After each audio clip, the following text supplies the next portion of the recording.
Hey guys, it's Segef, FrontLineTactic, and with Blizzcon done, I would kind of like to talk to you about World of Warcraft. I've not been playing recently, but I've basically played every expansion and played. I think I started playing 2 or 3 weeks after its launch, so I've pretty much been around since day one, with some gaps here and there, just because it gets boring or life happens. But before I talk about the stuff that they've released with Warlords of Draenor, which I've taken this time to. I didn't want to do a video talking about it or my thoughts on it right off the bat because I wanted to get as much info on it as possible. And my initial reaction to it was, wow, this is really awesome. But hey, didn't I already do that? So first off, I want to talk about. I just want to get through it and talk about kind of a little bit of the history as well as some of the path that WoW has taken over the years to kind of show you where it brings us up. Because in order to understand the future or the present and the future, you must understand the past. So first off, let's just ground level it. Vanilla WoW. Horde and Alliance. 4 starter races each for each faction. Human, Dwarf, Night Elf, Gnome for the Alliance. Orc, Troll, Undead, Tauren for the Undead. Or for the Horde. There was a bit of class balancing issues back then.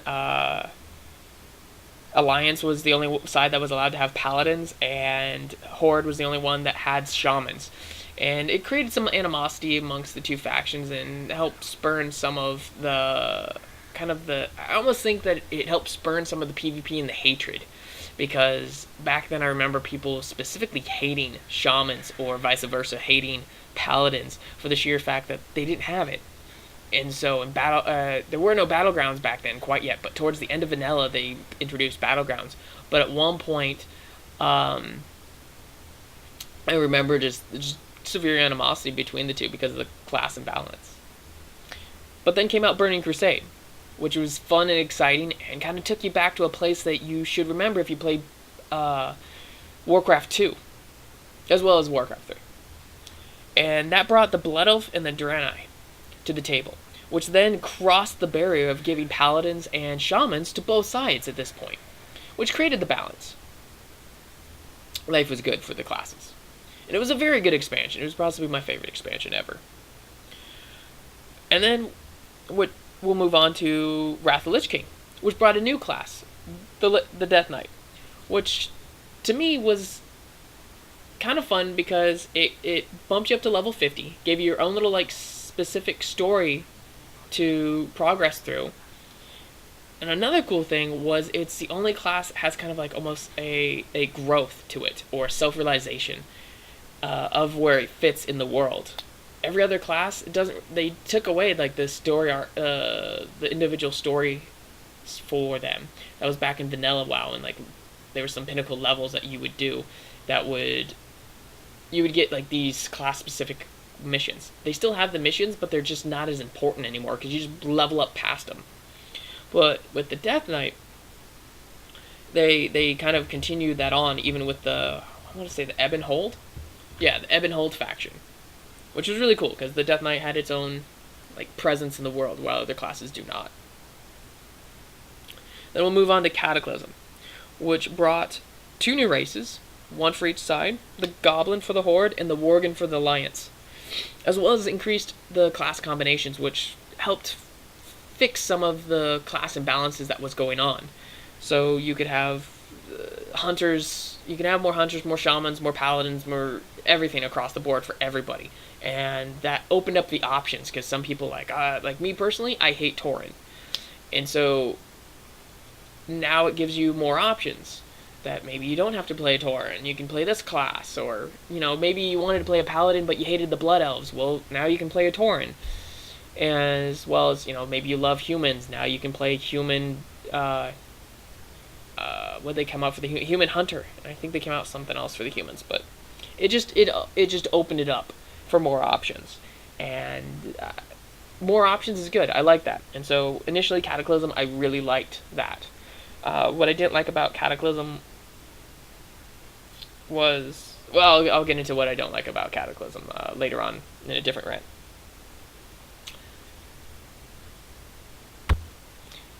And then let's continue on with Mr. Pandaria, which created like a semi-third faction, which was a neutral faction of the Pandorians, which was kind of neat, because you got to level a Pandorian up to level 10, and then you had like representatives of both sides that were like, hey, choose us, because of the war that was going on for the new continent. That was kind of neat. I did like that, with the whole, you get to choose your destiny kind of thing. And so there was no one getting upset because of who got what class or what race. And Mr. Pandaria kind of broke the whole pattern that previously we saw with the class to race progression and release per expansion. Because you also got the monk class, which was thrown across the board to a lot of different, I think everyone got the monk class except for Goblin and Worgen.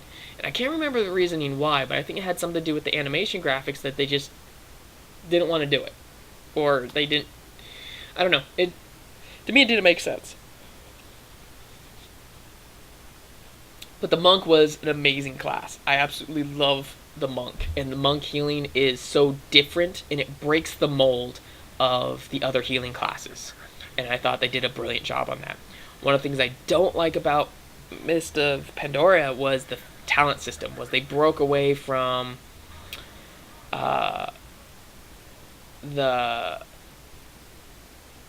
they broke away from the traditional talent trees, and they went more to, at the time, the release of Diablo 3. And so Diablo 3's talent tree and World of Warcraft's talent tree basically synchronized. They were very similar. I didn't really like that. I didn't feel like it was broken, but they wanted to minimize it, not make it so bogged down, and I think they took a lot of the customization. And some of it makes sense. When I was listening to some of the lectures about how they wanted to get rid of some of the boring stats like passives and stuff like that. So they put a lot of certain stuff just built into the spec. So if you chose Combat Rogue, you got certain bonuses or certain skills or spells, yada yada, versus spell or class to spec ratios. So if you chose a specific class in a specific spec, you got certain skills and spells. And so it made it less manageable. I understand it, but it is change, and I don't like change that much. Now, on to Warlords of Draenor.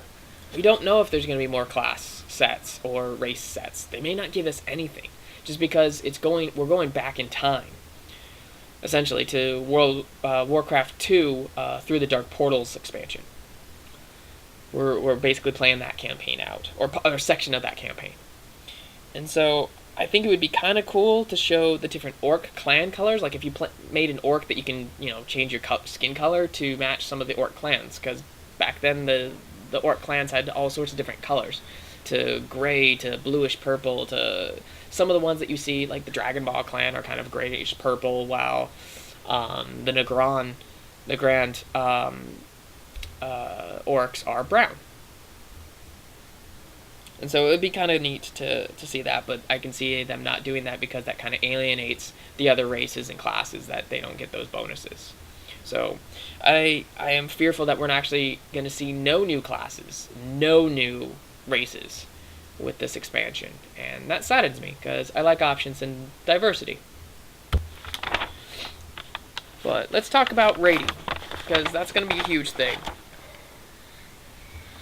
Back with vanilla 10-man pre-made dungeons. I say pre-made dungeons for the fact that dungeons back then taught you to, teamwork, timing, coordination, and possibly most important, foreshadowed boss mechanics.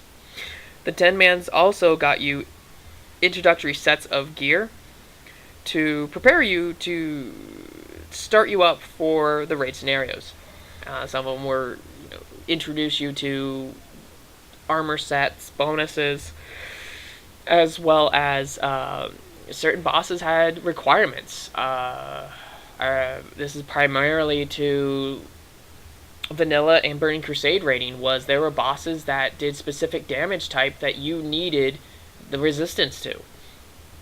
I don't know how many how many times a week or hours I spent trying to farm fire resist gear just to do molten core back in the day because it was important.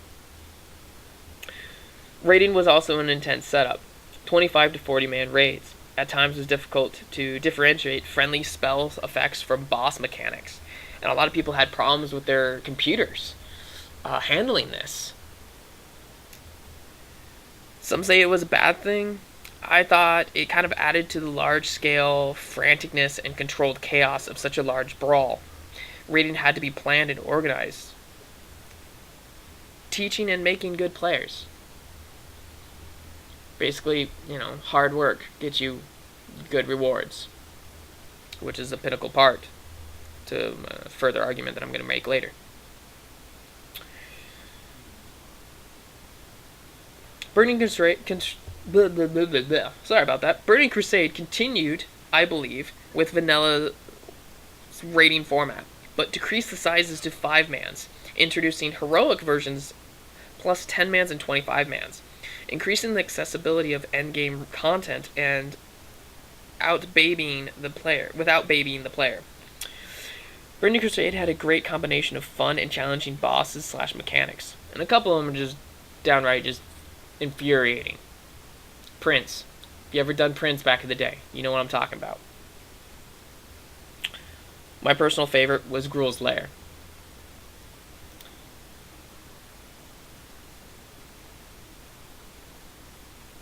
One of the negatives, though, was that raiding had to be done in order, as well as obtaining flags and keys to progress individuals into raiding. And so sometimes you had to wait for other people to catch up in order to raid with you.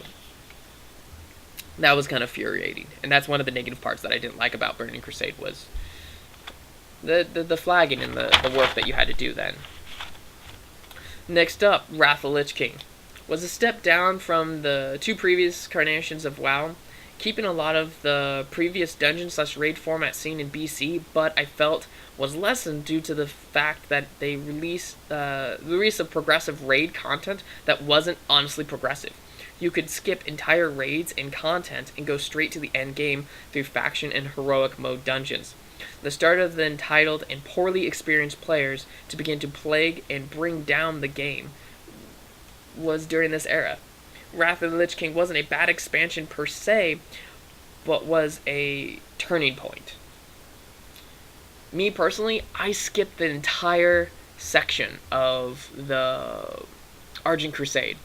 I did Naxxramas, and then I was really busy with work and other stuff, and I bowed out of raiding. I was still playing, but I didn't really participate until right before Frozen Throne was released, or the Lich King's dungeon. I can't remember. Black Temple. No, that's not Black Temple. Icecrown Citadel. Yeah, there we go. Icecrown Citadel.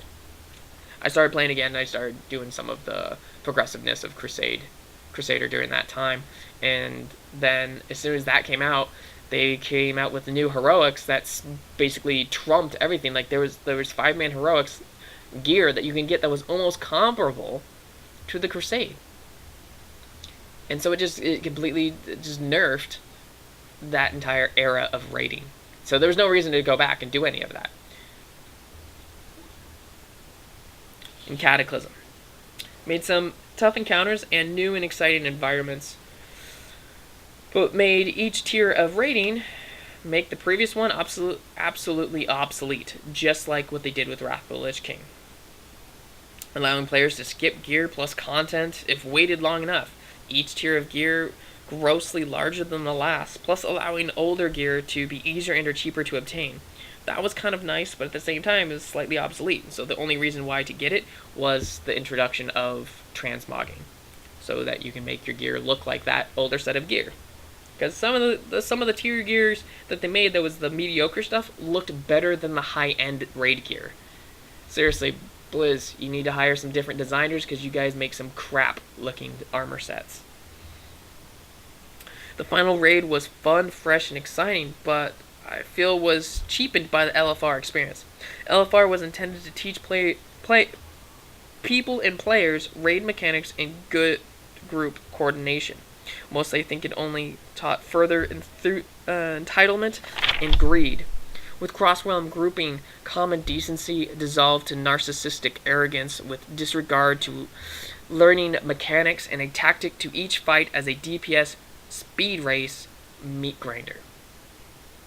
Often players would need on set pieces that they were currently wearing. Granted, you can argue that it was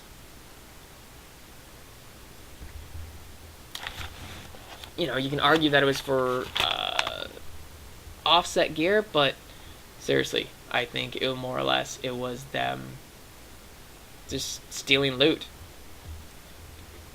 Now let's continue to Mist of Pandaria.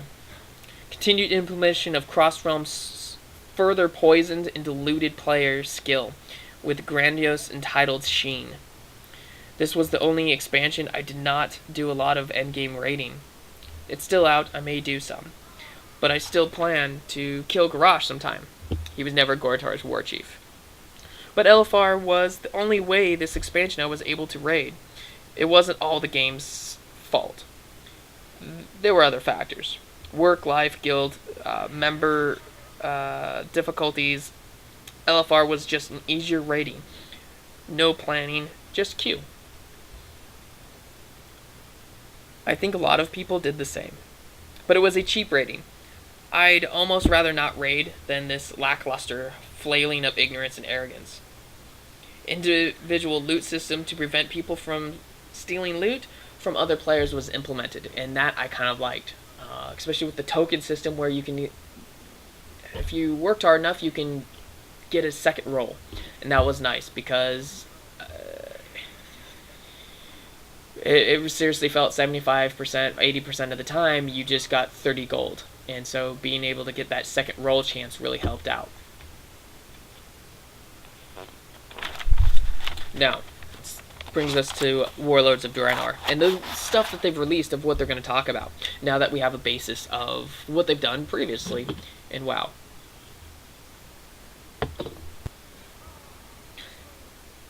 So, in Warlords of Draenor, base of 10 to 25 man rating, and a lot some of the normal mode as well as LFR, they stated that it's going to scale with the number of raiders present at the time of each individual encounter. So if you're right before you get to a boss and they go and decide to, 4 people decide to drop out, it'll scale you to -4 people versus the normal where you're supposed to be at, like a 25-man raid. And so it'll scale the numbers of the boss down to a 21 raid, which I think is very nice because it happened quite often in LFR. So they are making movement to actually make LFR better. I like that. New Mythic difficulty, 25-man. It's kind of like the new Heroic. I always love harder difficulties, but one of the things I don't like about it is that it's a hard set at 20-man. And so those that like to do 10-man Heroic, you gotta find 10 more friends. And I think that kind of is going to suck for the smaller guilds that were very well organized and tight-knit, that's forcing them to grow if they want to go to the harder difficulties. Vaguish on loot, gear stats, and change per classless spec combinations. They seem to be putting a less importance to collect multiple sets of gear, easier item management. By what that, I mean that if you pick up a piece of plate and you're a warrior, then you get strength, stamina, crit, whatever. While if a holy paladin picks it up, stamina, intellect, spirit, MP5, whatever. That's right, they took out MP5, but you get my point. And they also spoke of some secondary stats being removed and or dropped in importance. Like this is dodge, parry, hit rating, and expertise. I kind of like it, and at the same time, I kind of don't. Partially why I don't like it is it created something that if you wanted to not hit 100%, but you also wanted to crit harder, you had the options of kind of managing that. But they seem to be taking, tweaking that. But what they're going to do to off-balance it is the introduction of tertiary stats like AoE avoidance, lifesteal, cleave / splash, damage mechanics as rare stats on items. And so this is it creates a if you work hard enough, you can potentially customize this. But I mean, in the end of the day, this is the same as the secondary stats. So I'm not quite sure what their argument is, but it's going to make neater gameplay that you can basically make a healer with cleave, and all his heals are going to splash heal people. I really like that. It creates a new mechanic. And then continued use of LFR. I do hope that they up the difficulty to help prepare players for normal / heroic raiding better. As much as I tear into LFR, I like it as a tool. Just feel that it has been poorly implemented so far. And so guys, this has been kind of my rant and talk of the direction of World of Warcraft and how it's progressed so far. I plan on playing Warlords of Draenor, even though that it feels like it's a setback via the story arc. Because, like I said, we've already been there. So, thanks for listening for my rant, guys. I'll put the info down in the bottom. I found a good site that has documented some of the Blizzcon panel stuff, and is the source of where I got some of my info, because I wasn't able to watch all the stuff that happened at Blizzcon. So yeah, my info down in the bottom, and thanks for listening. Bye, guys.